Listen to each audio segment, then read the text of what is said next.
Which ones again? Yeah. Which one's that? Awabin. Yeah, it is called Salat al-Awwabin. Good. And then you've got, how many rak'ahs did you find for that?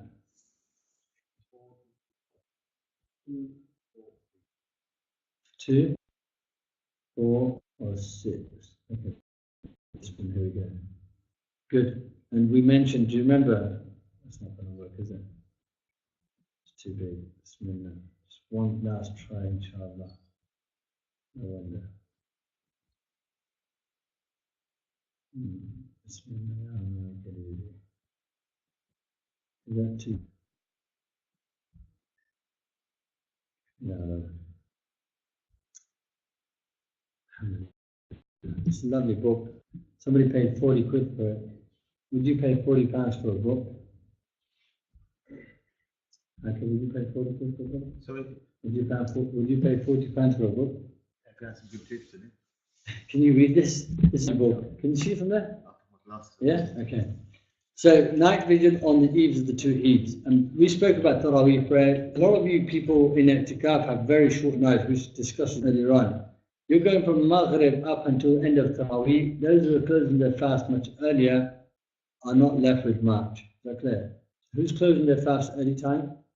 1, 2, maybe? Yeah? So, you know, one of the greatest prayers in these nights is Taraweeh prayer. You get it? The hadith says, Man qama Ramadan imanan wa ihtisaba ghufira lahu ma taqaddama min dhanbi. Whoever stands in Ramadan, whoever fasts in Ramadan, and whoever stands in Ramadan. Okay? So standing in prayer becomes a key feature when it comes to meritorious worship. Is that clear? So you're standing in Taraweeh prayer, you're fighting against your ego. You know, that is amazing. That is that's your striving for Laylatul Qadr. Is that clear? And like I said to the brother, I think it's trying to make that quality. How do I make my Taraweeh prayer quality? It will differ from one person to another. You know, a lot of the time it's going to be with, you've had good naps, so you can be awake and aware in the Taraweeh prayer, not falling asleep. So that's connected to having a timely nap in the day, you know, somewhere, you know, knowing your body, so you're able to benefit from that. The other thing is wudu with focus. When people make wudu with focus, what does that mean? Wudu with focus. Cold water will help because it wakes you up. You get it? Wudu with intention, wudu with a purpose, wudu when you rinse your mouth. You know, there's a tawbah that takes place. Ya Allah, forgive me for the sins that I've committed with my tongue. When you're rinsing your nose, the tawbah taking place. Ya Allah, forgive me for the sins that I've committed with my nose. When you wash your face, the tawbah that takes place. Ya Allah, forgive me for the sins that I looked at with my eyes. When you're washing your arms, the preparation, Ya Allah, give my book in my right hand and not my left hand. When you wipe your head, the tawbah that takes place. Ya Allah, forgive me for the sins that I've thought about. Give me your shade, and there's no shade but your shade. And this one, free me from the fire. Okay, which is a core dua of the last time. Allahumma a'tiq riqabana min an-nar. Allah, free our necks from the fire. Wash your feet. Allah, keep me firm on this path. This preparation helps, you know, you focus in Taraweeh prayer. The other thing that helps you focus in Taraweeh prayer is knowing what the Imam's reading. If you know the surah he's reading, and you go back and you read the English translation beforehand, you go into Taraweeh prayer so excited. You get it? Because you know what's to come. You know what it's talking about. You get it? Rather than, oh God, how do we kill the next 1 hour, 20 minutes, whatever it is. You get it? So here, this is, you know, whatever you put in, you get back out. So that's a key thing. Yeah. So this is Taraweeh, we've done that. Now, this one, most likely, I mean, I'm not going to predict, but we've got 2 options. Eid will be either on a Friday or it will be on a Saturday. So this Eid, the eve of Eid, would either be on the Thursday, Thursday, what date is that? 14th, yeah?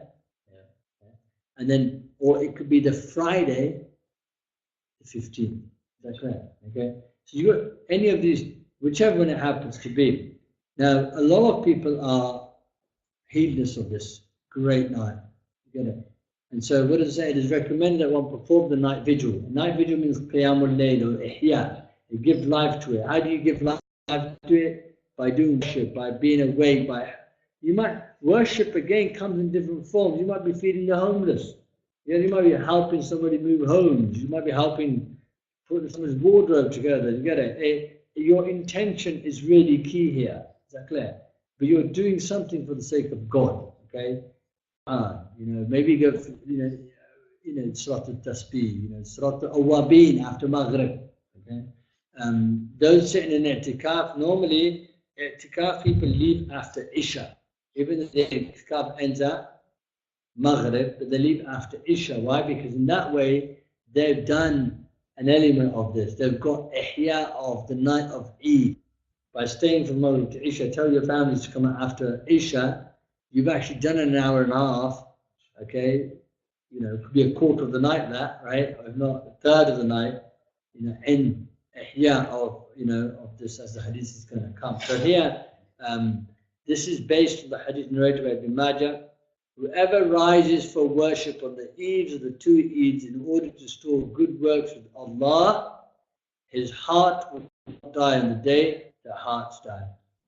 So now, Allahu Akbar. So we're in dire need of keeping these hearts alive. Again, the focus is so much on the physical. Go look at the gyms. You get people understand what it means to go to the gym. There's a real benefit. They can feel it. They can taste it. It's tangible. They look in the mirror and can see it. They're willing to work hard for it. As soon as work finishes, they're happy to go to the gym. You get it? They're happy to sacrifice family life for the gym. Is that clear? That comes before everything else. Okay? Why? Because it gives them a benefit. What's the benefit? It brings, revitalizes his body and gives it a nice shape, and it looks good and makes them feel good. And so you can see how much has been pumped into that area. People take lots of supplements to help to create and to serve. So here, the focus on the physical is massive. Okay. Our deen is not that physical only, it's also about the spiritual. That's why Amantu Billah. When the Prophet was asked about by Jibreel, what is Iman? That's here. What is Islam? You see that. Then he also asked, what is Ihsan? Okay, this is perfecting. But the point is, this heart needs to be alive. If this heart dies, your history, mate. You get it. You do what you want. You achieve what you want in this dunya. Nobody's going to remember you after a while. Get it. But if you do things for God and you keep your heart alive, Allah keeps your memories alive. Look, we're remembering people who died 1,500 years ago, 1,400 years ago, 700 years ago. We don't know them. They're not related to us. You get it. They're from another country, for God's sake. They had spoken another different language. Yet Allah kept their names alive. You get it. We don't see this, for other people. So here, if you keep your heart alive, how do you keep your heart alive? Keep Allah in your heart. Heart stays alive. So these are super nights. You get it. These are not nights to be messed around with. You don't want to miss. I think there's a real issue, by the way, and real neglect from outside when it comes to our women. So a lot of the time, people's focus is how do I need my Laylatul Qadr, I need my i'tikaf, I need my qiyamul layl, and people are very selfish when it comes to it. We need to, if you have a spouse and you have sisters, you have a mom, and so you need to also look at how you can help them to benefit. Everybody should benefit from this. Everybody needs a dosage of this. Is that clear? So these 2 nights are not nights to be missed. It is recommended that one seek repentance, istighfar, much in the hours preceding dawn. What's interesting here is one is istighfar, the other is the hours preceding dawn. You get it? These are, you can see now, astaghfirullah, and also in tahajjud time. Is that clear? The supreme formula of repentance, which what we call is Sayyid al-Istighfar. People in i'tikaf take note of this. If you haven't memorized this, make this your work for the next day until you memorize this. You get it? You should know this. Why you're here for istighfar. It's the best thing you can do. Istighfar washes your heart. It polishes your heart. You get it? It really deep cleans your heart. The more you do, the deeper you clean it. So clear, you can't go wrong with this. Okay. And so what is this? Allahumma anta Rabbi. We never got it. When I first arrived in Damascus, they used to make us do this dhikr. We went to an expanded school, Jannah Banud. Go in, large carpet, rug, the size of this room. About 100 of us, take your shoes off, put them in a line. All men. Chechens, the Dagestanis, the Tajikistanis, the Turkmenistanis, and from Africa. Boy, they were all there, right? All like, sit down on your knees and you read this. Allahumma anta Rabbi, la ilaha illa anta. What used to be funny was this word here. And I'll come to it. وَأَنَا خَلَقْتَنِي وَأَنَا عَبْدُكَ. Look how beautiful this is. You can read the English and put it down a bit.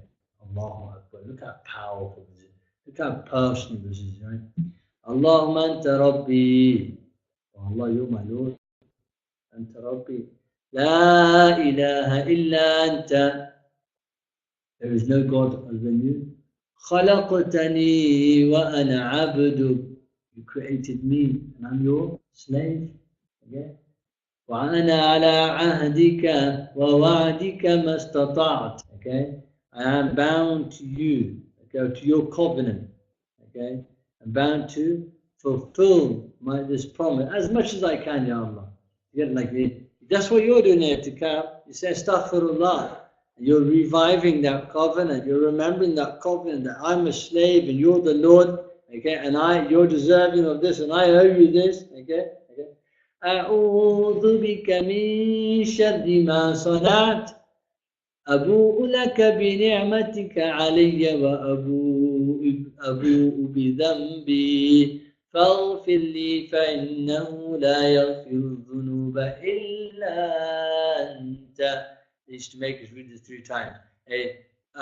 أعوذ بك, I seek refuge in you from the evil of what I have done, the evil of what I have created. Sana'a means to make, from my actions. Astaghfirullah.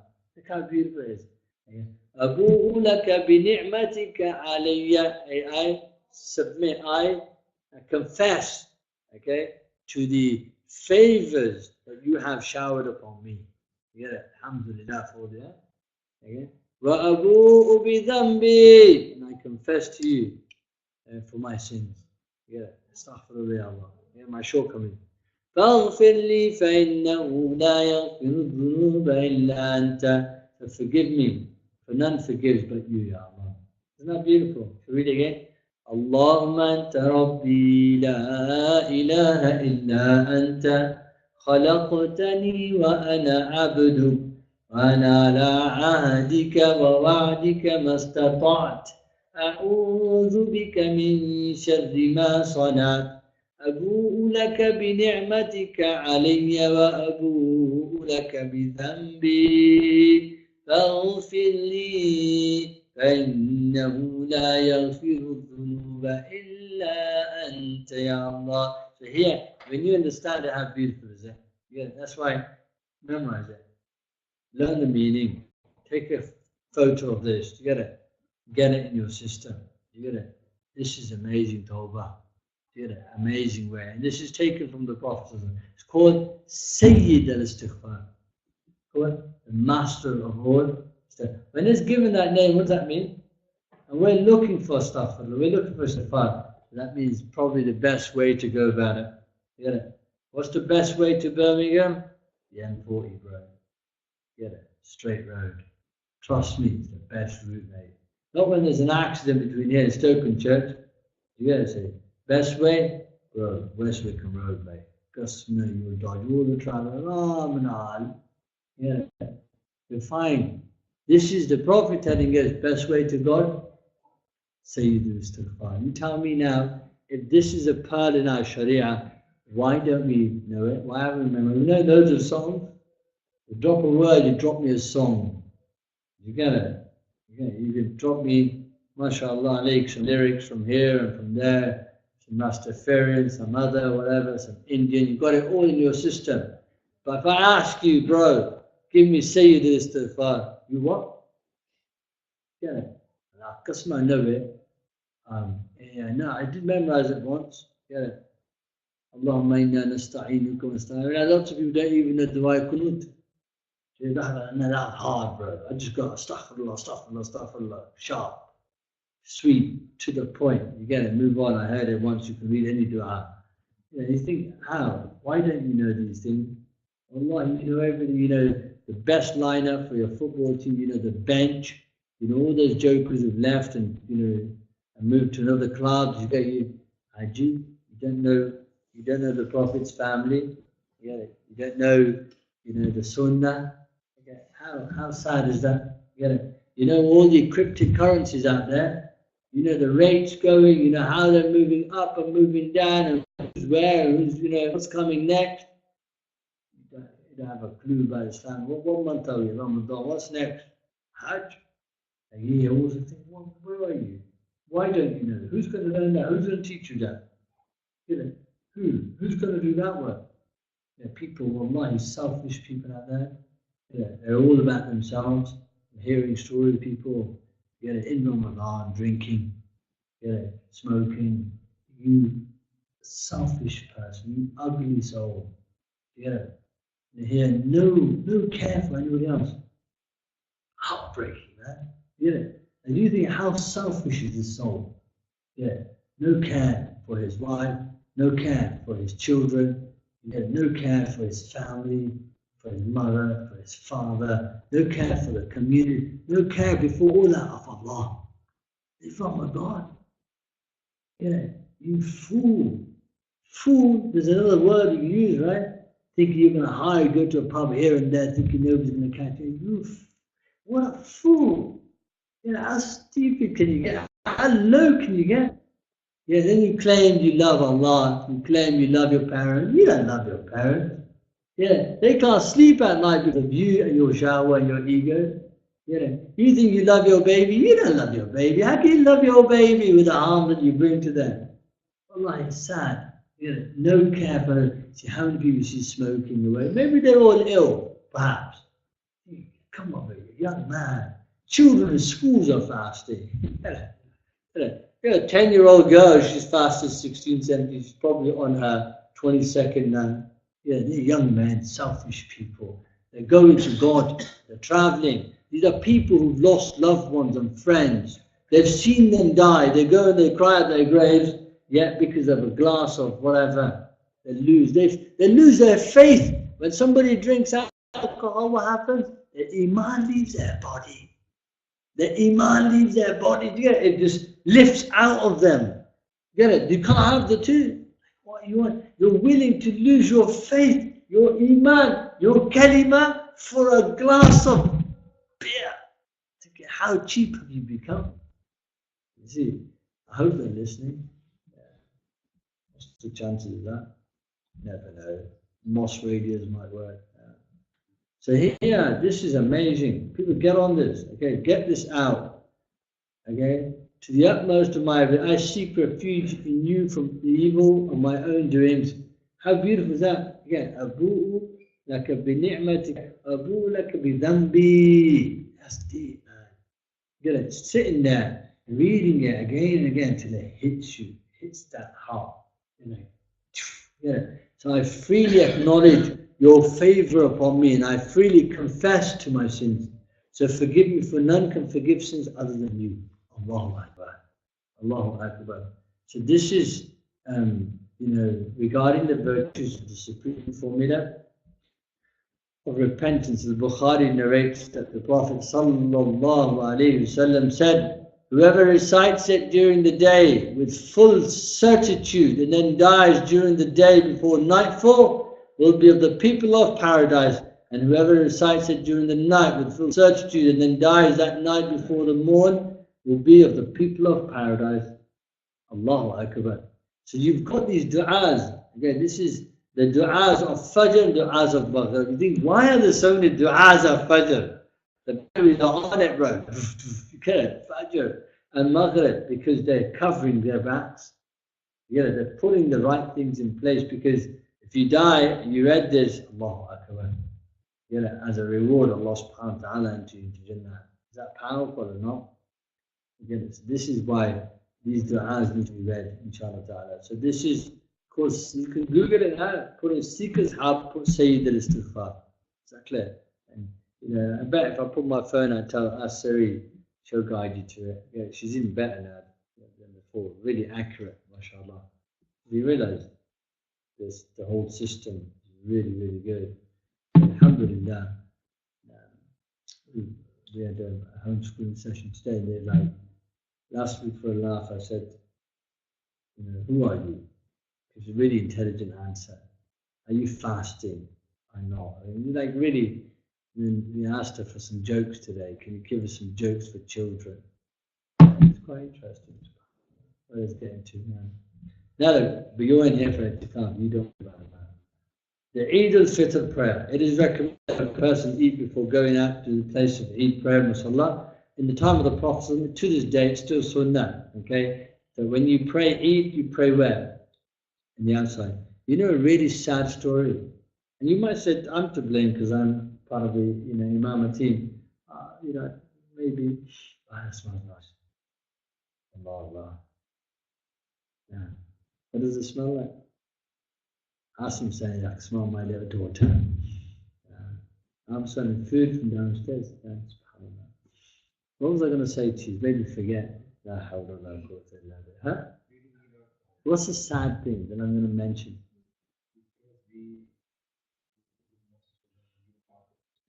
I was teaching some children the other day, and there's about 10 girls there.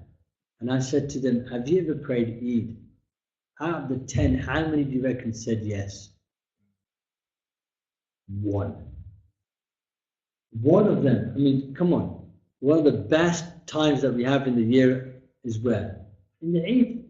The Eid day is amazing. You enter the mosque, it's so vibrant, full of nur. You feel real spirituality.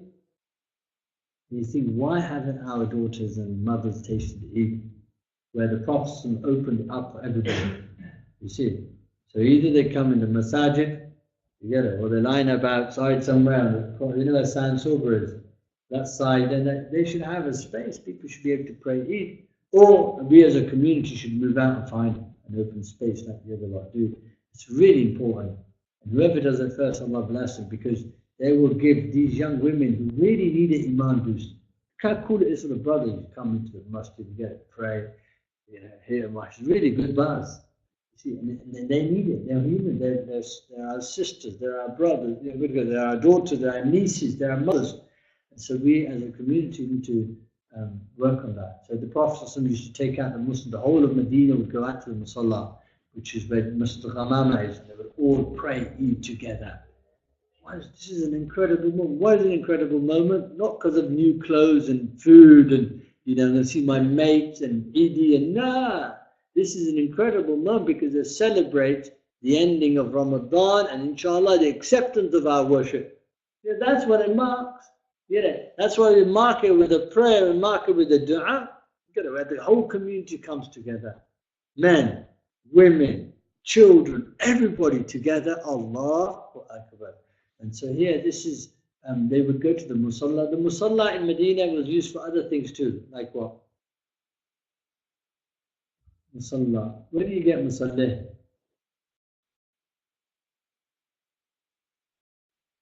Where do you get a Musalla? A place where prayer is performed. That's what it means. Where should you have them? Well, on this one, what took place here in the Prophet's Musalla? This is Faqib said, throw out the mat. They used to do jihad training in the Musalla. They used to race their horses in the Musalla. The Sahaba.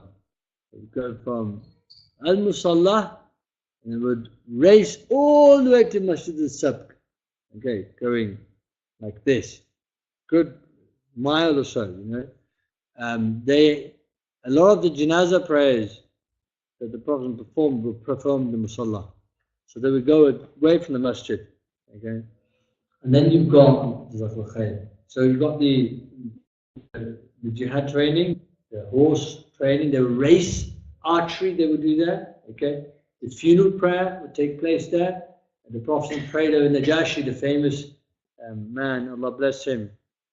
Mike was back on again. Leave it alone, please. Jazakallah khairan. So here, Musalla, when you go Medina, who hasn't been Umrah? Who's been? You've been Hajj, yeah? You've been? Inshallah you go. Who else hasn't been? You haven't been? Inshallah you go. Yeah, Allah, inshallah. Make an intention. Inshallah. I'm not going to ask you where else you've been. That's a good question. Where have you travelled? Yeah, I've travelled some places, bro. Some are legal, some I can't tell you about. Okay.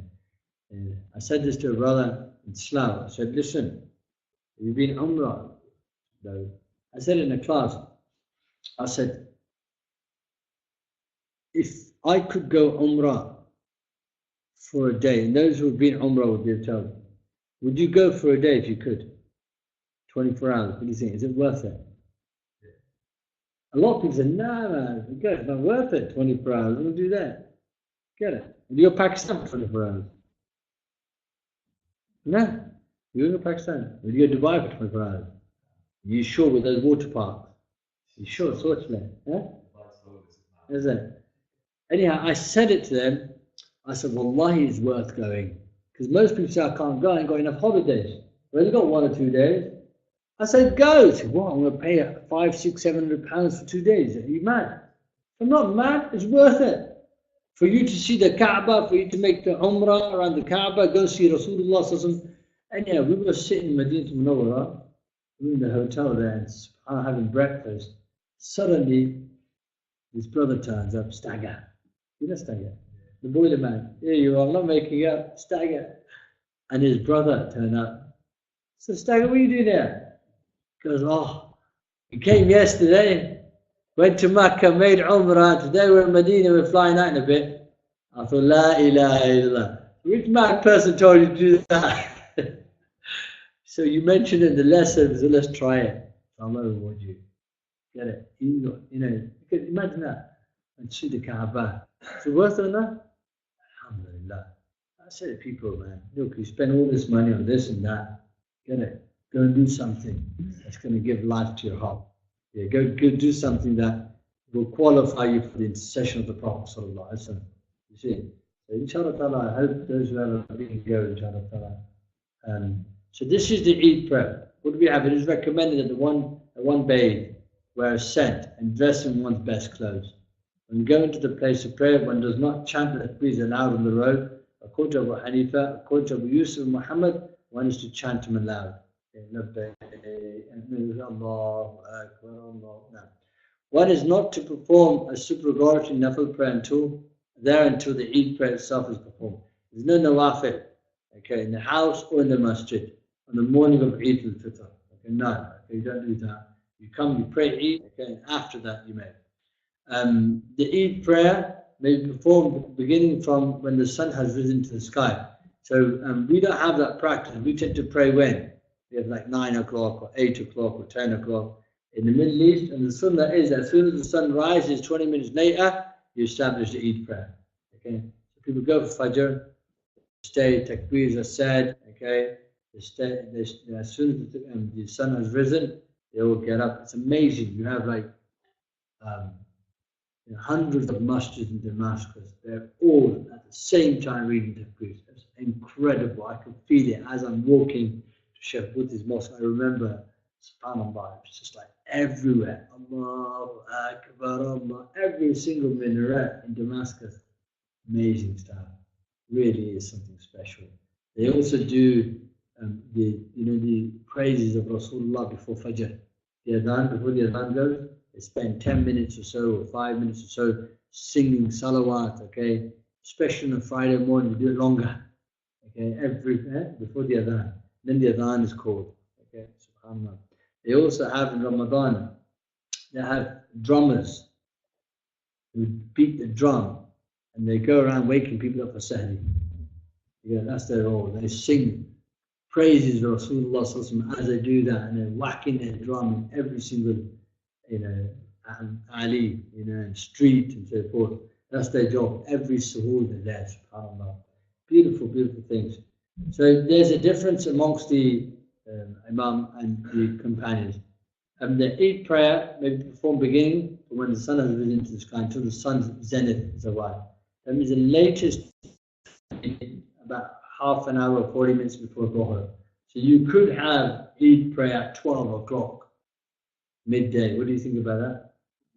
Right, isn't it? Yeah, you pray at night, wake up in the morning, around 11 o'clock, go come pray Eid at 12. You could also do a Jummah. What could you do with Jummah? Like now in these months, I'm not proposing this, I'm just saying it's legally valid before somebody gets a petition going. Okay, like Asr enters what, 6 something? So technically you could have Jummah prayer at 5:45 or even 6 o'clock. Pardon? You could, there's no karaha there, is there? In Zuhr, remember there's no karaha in Zuhr for delay. There's no makruh time in Zuhr, is there? So here, the argument might be is better why more people make it Jummah. Because all the school kids will make it, and all the people from work will be able to make it as well. Yeah. Yeah.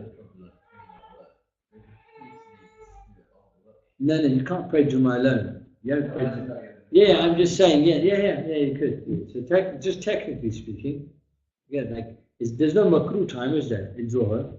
So rather, there might be more meritorious because you get a greater jama'ah. I'm not going to try it, but I'm just saying to you as you see what I mean? These are things that are there. I mean, we have Jummah really tight in the winter. It goes like close to Asr. Like 5 minutes, 2 minutes before, like we finish sometimes. So here, that's my point. Why don't we pray early where? Or Eid, we're trying to push for later, you're saying earlier. That's because you get your school runs, isn't it? Oh, yeah. I mean, both work. 20 minutes. As soon as the makruh time ends, you may pray your Eid prayer. Depends on what type of person you are. You're an early bird or you're one of those who get it. You do night shift or you don't do night shift. Yeah, so it depends who you're talking on behalf of. You see? I mean, things have changed for sure. The barakah in this ummah is in the morning. Burikat ummati fi bukuratiha. Okay, the barakah lies in the morning. So here, but we're saying you have late Taraweeh prayer for those who work. Remember, they used to have this late Taraweeh prayer. It served a lot of people. So you could have a Jummah prayer that could serve a lot of people. So this is saying, for Eid. But no, I'm not arguing against you. I think there's an argument for that. Yeah. It could work really well to have Eid prayer at 6 o'clock in the morning. That's what he's saying. By the way, we're not having a committee meeting yet. We've done it. Yeah.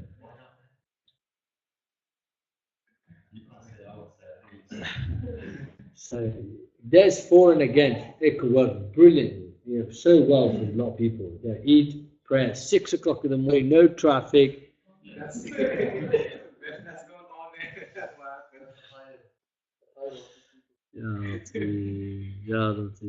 No. We'll leave it. We end it now. We're done. Allah bless you. Alhamdulillah. There you are. But you see, it could work. The point is, it allows, the fiqh allows, there's no karaha here. We're not saying makruh, tahrimi, haram. No. Valid. If it's valid and it's there and it's going to serve a purpose, why not? Why have one at 8 and 10?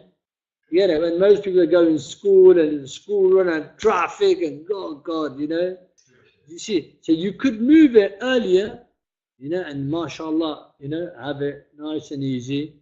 And so these are for you guys when in the future you take these positions of power, you understand that these are, you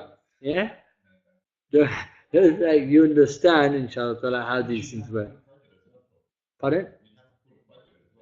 These are the benefits. You get it. You get, full house. You get it. You get two things in one. So these are the benefits. I just want you to know that there is flexibility here. Okay, is that clear? So, alhamdulillah. Any questions? Any other questions? No? وبهذا القدر كفاية. With this we suffice. Alhamdulillah Rabbil Alameen. I want you to all memorize Sayyid Istighfar. Okay, is that clear? Yeah. I want you to check with the itikaf lot. I'm gonna check with you lot, inshallah. Hopefully you know it. Okay.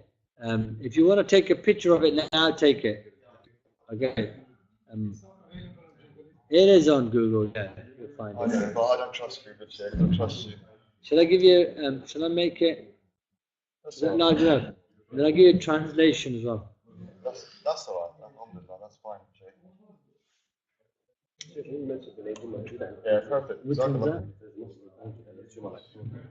Eagle Street or another one? Cambridge Street. Is that? Smart. There you are. People are doing it. Do you want the other translation? It's not the whole. I can send it to you because you can do it. If you go to Seekers Hub. I'm not internet the next. Yeah, take it from here. No WhatsApp. Then let me give you a translation as well. Take that picture. I'll take both. Yeah, go down, Shaykh. And then I'll go down to the next one. And then take that bottom, wait, hang on there. Perfect. So feeling good, feeling strong. Yeah, yes. Can you start me off? I think I know it. I'm alive, so I feel good, ready to go. Right. So, alhamdulillah.